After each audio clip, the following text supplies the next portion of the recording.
Ever ruined an imaging session because your target drifted behind a tree or roof you forgot about? Stop guessing. In this video, I'll show you how to map your exact local horizon using your telescope and import it into N.I.N.A and Stellarium for bulletproof planning.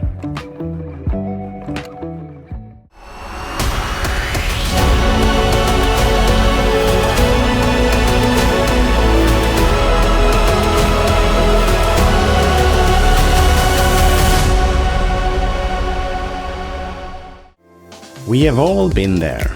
You plan a target, you stay up late, you start the sequence, and 2 hours later you realize you've been photographing the neighbor's roof or a giant pine tree. Living here at 63 degrees north, my window of darkness is precious, and I cannot afford to waste it on tree branches. Today we are fixing this. I'm going to show you how to map your exact custom horizon using your main telescope and N.I.N.A, how to automate your imaging to stop exactly when the target hits the trees, and finally the cool part, how to put your backyard horizon inside Stellarium. Let's get to work. Here we are in N.I.N.A.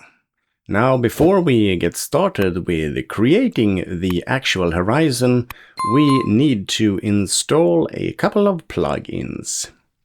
In order to do that, you click on the plugins menu option to the left here. Then you will see your installed plugins.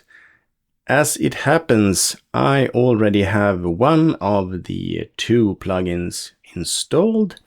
That is the Horizon Creator. But you will click on the available here and install Horizon Creator and also the one called Scope Control. Simply click on the install button up to the right, and then N.I.N.A will require a restart. Make sure to install both of these plugins before doing a restart of N.I.N.A. When N.I.N.A has restarted, click on Plugins again, verify that you have the Scope Control and the Horizon Creator plugins, both installed under the Installed menu. Now, you won't need all of your equipment for this exercise. I'm going to connect all devices anyway, so that we will have all functionality should we need to use it. I'm not going to cool my camera for this exercise, and I'm not going to use guiding, of course, so I will simply stop and disconnect maybe the guiding for now, but I'm going to be using my camera. And I'm going to be using my luminance filter for this exercise. Before we get started, I have some important information. So keep in mind you're doing this during the daytime, and if it happens to be so that the sun is out, please make sure that you don't point your telescope directly into the sun, because that might damage your camera sensor and cause other problems with your equipment. Now, since my telescope is parked at the moment in my observatory park position, I need to unpark it before I can move it up to be able to see some of the sky. In order to control the telescope, I can use the scope control here to be able to move it. Make sure that you select a rate that is high enough. Before we get started with the mapping the altitude of each position 360 degrees around your telescope, we need to make sure that we are actually able to see something through the telescope. I actually had to fiddle around a great deal before I even got an image on my screen, partially maybe because I have a monochrome camera, I'm using the luminance filter, and I have a focal length of 510 millimeters, and that makes it a little bit challenging. It is easier if you have a shorter focal length, and even harder if you have a longer focal length. Looking at the exposure settings I came up with for my Poseidon M Pro camera, you can see that I have an exposure of 0.25 seconds. I'm using the luminance filters in bin 1, and I decreased my gain to 0. You can take an image here and you can verify that you see something, and then you simply enable the loop feature, and that makes the camera loop exposures, and it will be almost like a live feed, only not a live feed, so to speak.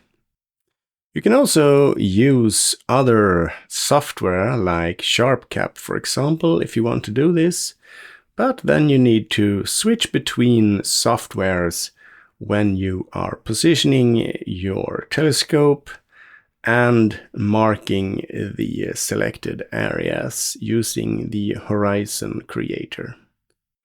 I found it very challenging in the beginning because you see a part of my roof of the house here. It's a bit zoomed in, but of course it's 510 millimeters. So I actually took 360 degrees images with my phone from the perspective of the telescope, and I used that beside my computer screen to be able to locate the obstructions more easily. To be able to see something, I was forced to adjust my focus a lot. I did that using my normal focuser in here. I had it at about 30,000 in step count position. I needed to adjust it back to 11,800 before I was able to see anything on my screen. So keep that in mind before you continue. The add-ons we just installed are now visible in the main interface of N.I.N.A.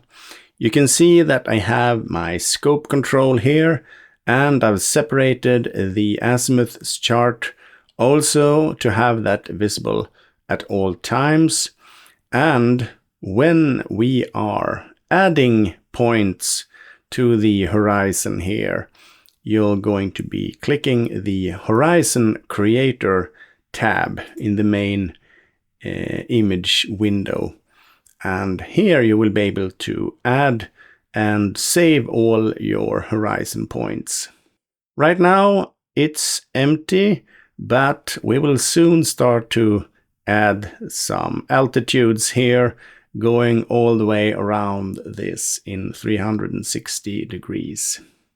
You don't have to add an altitude for every 5 degrees, but remember the system is going to draw a straight line between two altitude points. So if you have an obstruction in the middle of that, it's going to ignore it. Before we move on, there are two more important things you need to know, and that is auto stretch and rotation. The auto stretch feature is probably on because that is what you're using to preview your deep sky objects when you're imaging at night, so you'll have to disable that in order to get a good view during the day. And that is the little wand thing like here that toggles auto stretch on and off, so turn that off. The other thing is the rotation, and You probably see your image upside down, or depending on which side of the mount the telescope is located at the moment. So that means you can use the rotate button here to rotate 19 degrees at a time. I'm going to use the top of the roof here as a starting point, and I've taken some images with my phone just to know exactly where I'm pointed, because the focal length of 510 millimeters, it is a bit bad or hard to deal with, I would say. So comparing this image here, this little section right now up here is what we're seeing live from my telescope, and that is the top of the roof here. So I'm just going to ever so slightly move the telescope up above, making sure that the entire camera sensor frame is cleared, and then I'm going to record my first altitude. When you are at the first position that you want to record, simply bring up the Horizon Creator tab and then click Add. You can see that we've added an altitude point here, and then you just continue on mapping the horizon. I'm starting at the top of my roof here, so I'm simply going to follow the roof down here to my garage roof, and then I'm going to follow it left until north, and then take it from there.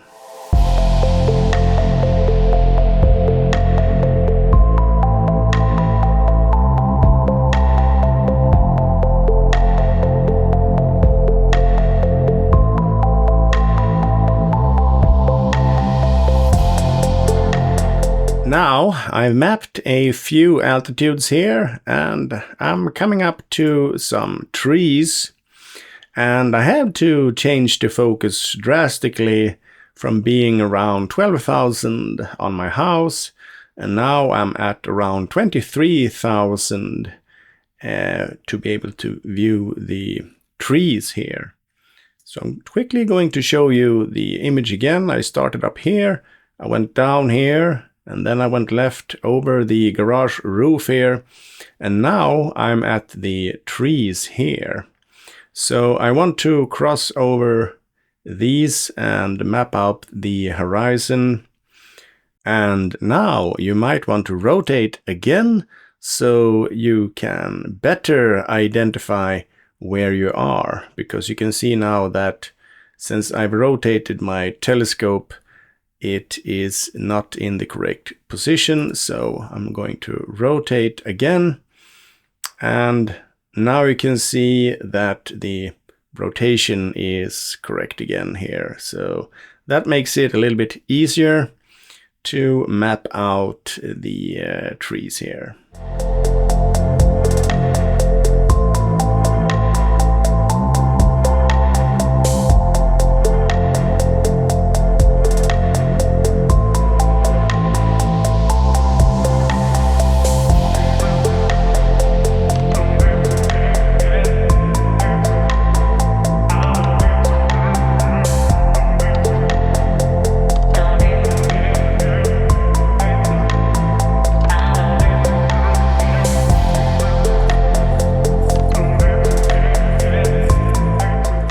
So if you have passages like this, you're probably not going to use this little space here.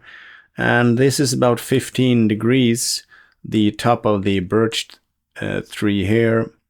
And this tree is about 17 degrees. So I'm probably going to set my horizon line at the lowest here, because I also have some bushes very close to the observatory here, and I don't want to risk running into them as well.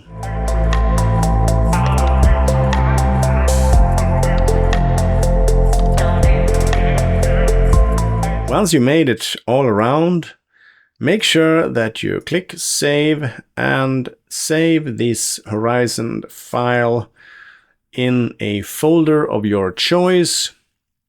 You saw that I already had one, but that was just because I saved my file a few times during this process, because it really took me a long time, especially when I had to refocus a very long distance to be able to see the house roof that was very close and the trees that were very far off.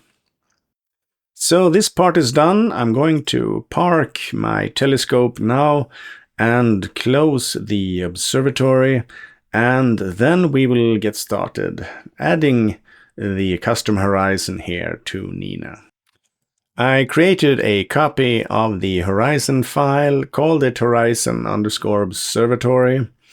I'm going to open up Notepad, but I will do this as administrator.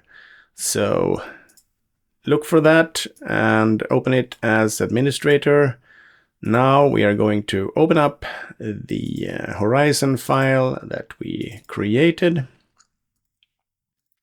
Make sure to select all files here, and then we're going to open it up.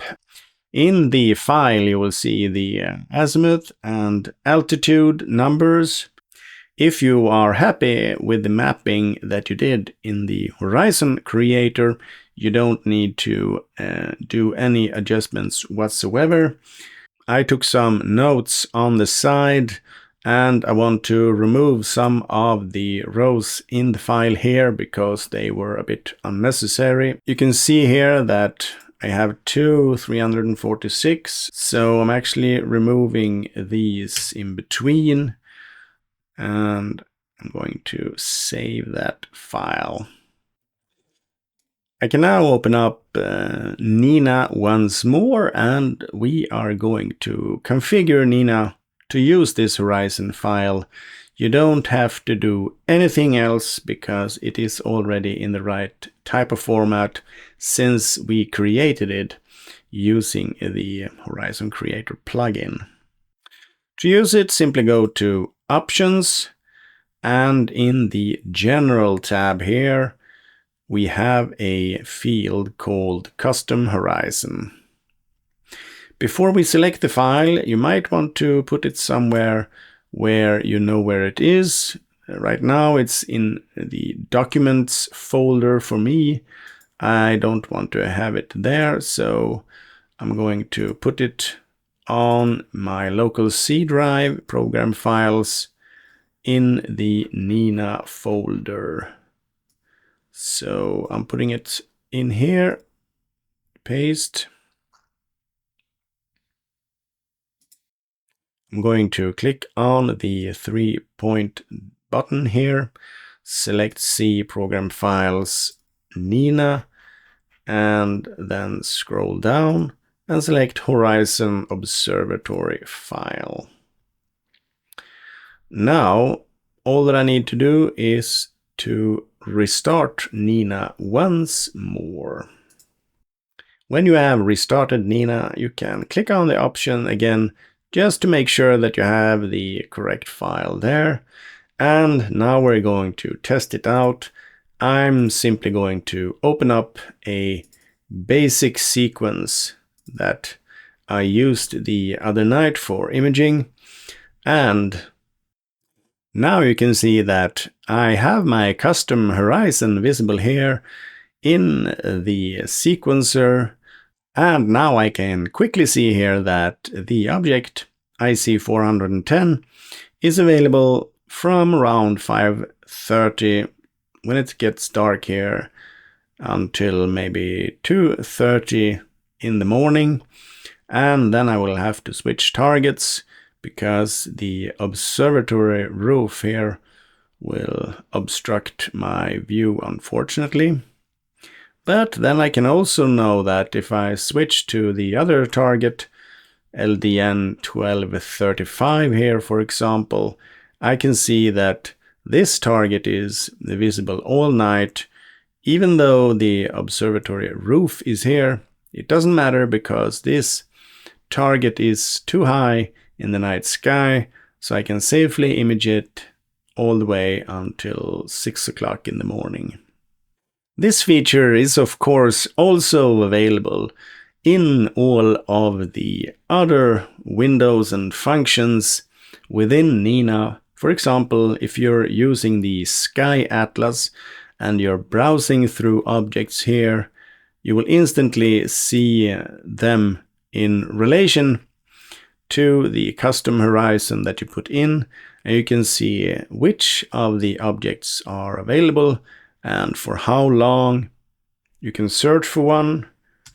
If I search for M31 here, for example, I can see that this target here will be available for me to image from around 5 o'clock here until maybe 10:30 in the evening. Then I will have to switch to another object, and unfortunately it will be obstructed later by the observatory roof here that's peeking a little bit to the west for me.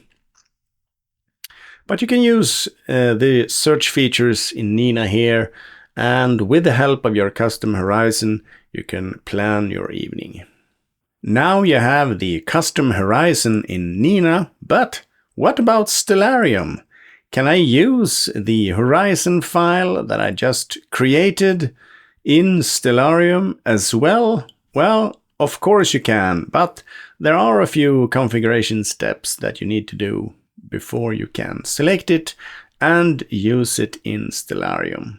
The first thing you do is to navigate to your local C hard drive, the folder program files, Stellarium, and landscapes. In that folder you have all of your custom landscapes.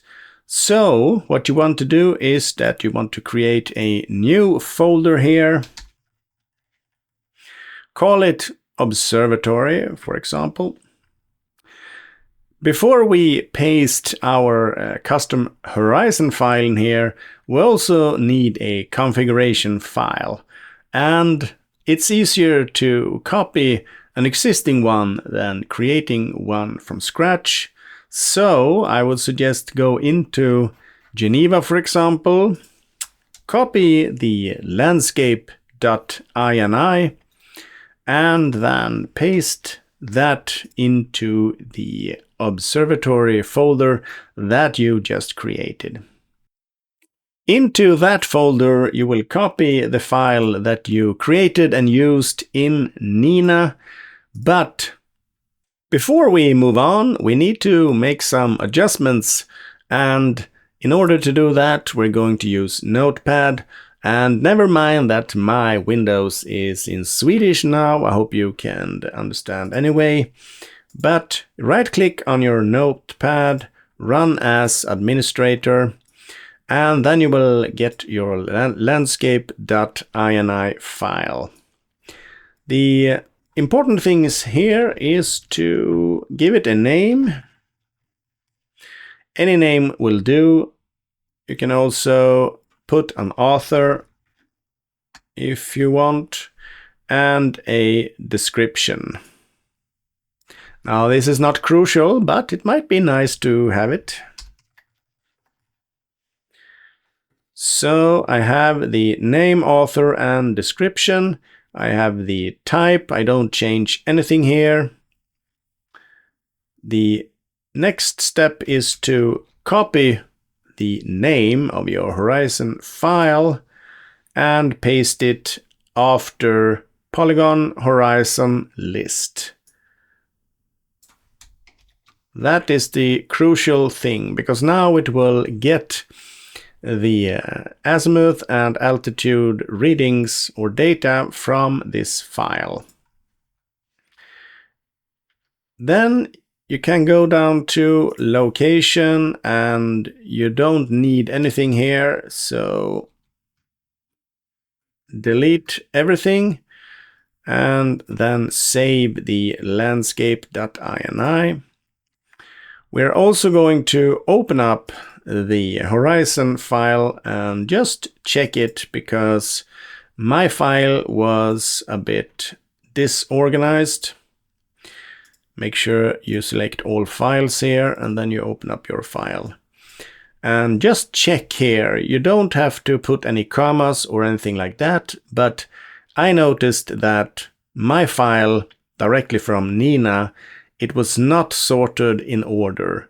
So the coordinates were a bit messy, and Stellarium don't like that. So please make sure that your coordinates are sorted in order, going from 1 to 360, and then save your observatory horizon file.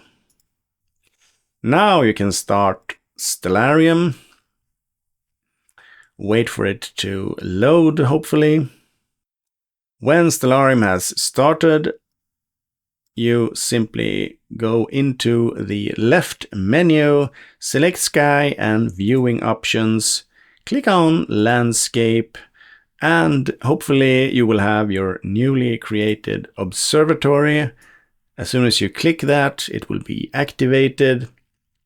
You can select Use this landscape as default if you want to load that every time you start Stellarium.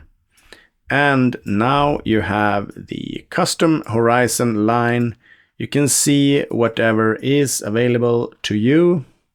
If I point this due south now, I can see here that this is the rooftop of my observatory. It was not really thought through, but that's the way it is for me.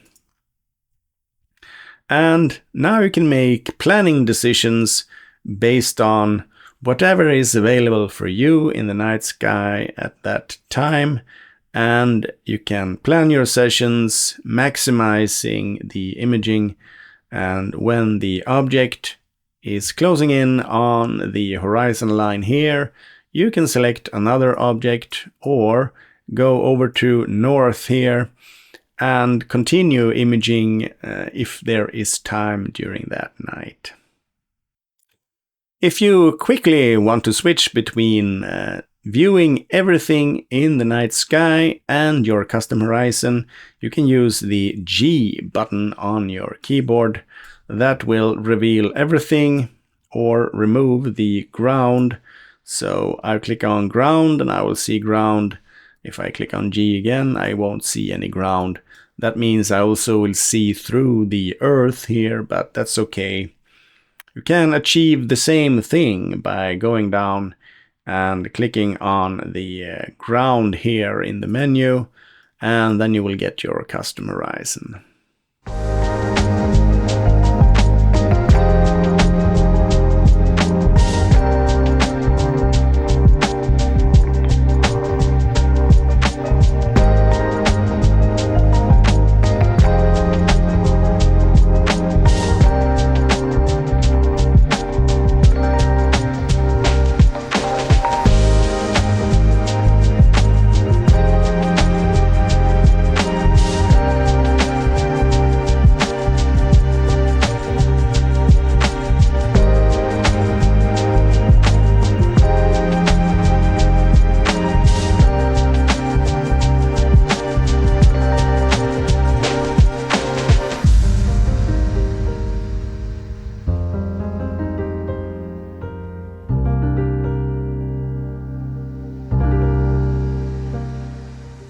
Thank you so much for watching this video, and as always, if you like it, please give it a thumbs up and consider subscribing to my channel if you're not already doing so.